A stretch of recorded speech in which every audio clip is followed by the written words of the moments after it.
दिनैहाय जोङो दतमा ब्लकनि सिङाव गासै 16टा गामिनिफ्राय राजबंशी सम्प्रदायनि जोंनि इउथ आरो माखासे गार्जेनफोरा जोंनि दोलोआवहाय गुबुन गुबुन दोलोनिफ्राय जयेन जाफैदों। बिथांमोना हयथ' सिगाङाव बिपिएफ खालामोमोन, बिजेपि खालामोमोन बा जिएसपि खालामोमोन। दा गासै 300 जन जोंनि राजबंशी सम्प्रदायनि गुबुन गुबुन दोलोनि जे मावथि बिथांमोना सापर्टार बिथांमोना जोंनि दोलोआव जयेन जाफैदों आरो बिथांमोननि जयेन जाफैनायनि गेजेरजोंहाय दिनैहाय जोंनि दतमा समष्टिनि जे इउपिपिएल दोलोनि जे शक्तिया खोब गोख्रोंसिन जाबाय होननानै आङो दिनैहाय बुंनो हायो।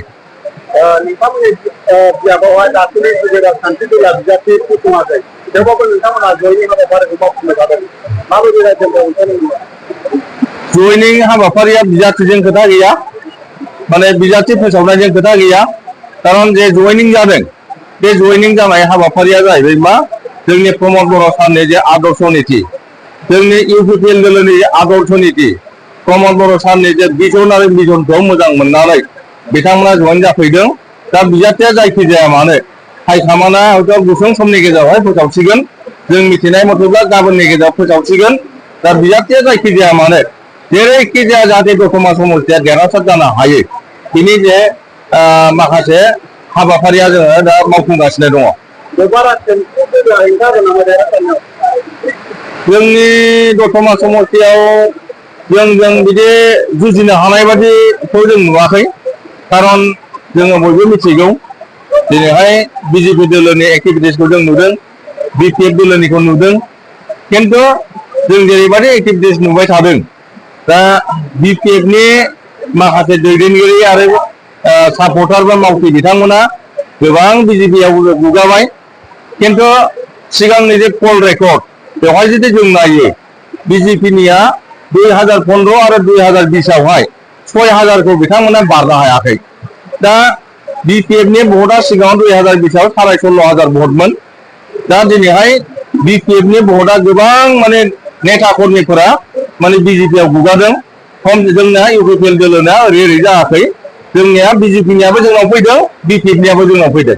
खिन्थु बिपिएफनि भटआ जिहेतु बिजेपिआव गुगादों, दा बेवहाय जोंनि जेनाखि ग्राफआ बहुद दावखोनानै दं आरोखि।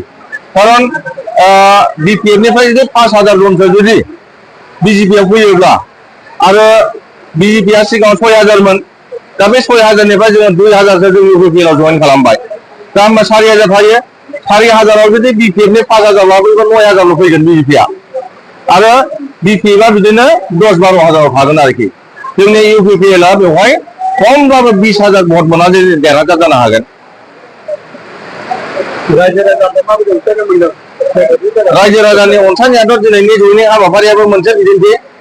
दा बेवहाय गासैबो जाथि जनगोष्ठी, आदिबासि, मुस्लिम, राजबंशी आरो गुबुन गुबुन जाथि जनगोष्ठीफ्रा दिनैनि बर'आथ' बर' थाखाबाय।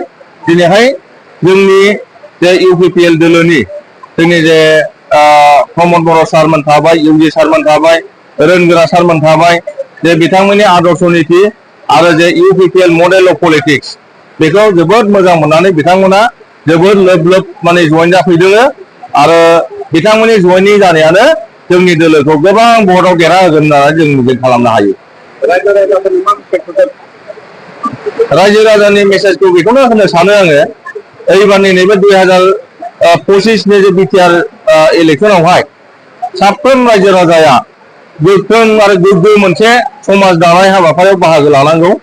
आरो बे गोख्रों आरो गोग्गो समाजखौ दानांगौब्ला, माने स्मार्ट एन्ड ग्रिन बड'लेण्ड दानांगौब्ला दिनैनि दिनावहाय इउपिपिएल दोलोखौ ज'यै जोङो मदद होफैनांगोन आरो प्रमद बर' सारखौहाय फिन खेबसेबाव माने बिटिआरनि चिफ बानायनांगोन। खारन बिथांनि दैदेननायावहाय थांनाय 5 बोसोरावहाय जेरैबायदि गोजोन थासारि, जेरैबायदि जौगालु हाबाफारि, जेरैबायदि जोङो सुबुं सम्पद दानायनि हाबाफारि, बे गासैबो मोनफ्रोमबो बिथिंखौहाय जोङो एंगारालासिनो गासैबो बिथिंखौहाय लानानै दिनै हाबाफारि मावगासिनो दङ। आरो बड'लेण्ड हेपिनेस मिशननि दारै बिटिआरआव थानाय गासै 26टा जनगोष्ठीखौहाय एखे माने समानै समान जों लांफानो थाखाय जे मोनसे गासैबो जाथि जनगोष्ठीया जाहाथे गोजोन आरो खुसियै रायजो जानो हायो, बे मोनसे मिशनखौ आरो भिजनखौ लानानै प्रमद बर' सारा मावगासिनो दङ आरो बिथांनि बे हाबाफारिया बिटिआर ओनसोलाव थानाय गासै जाथि जनगोष्ठीफोरखौहाय गोजोन आरो खौसेथियैहाय आवगायलांनायावहाय दिनैहाय माने मदद खालामगासिनो दङ।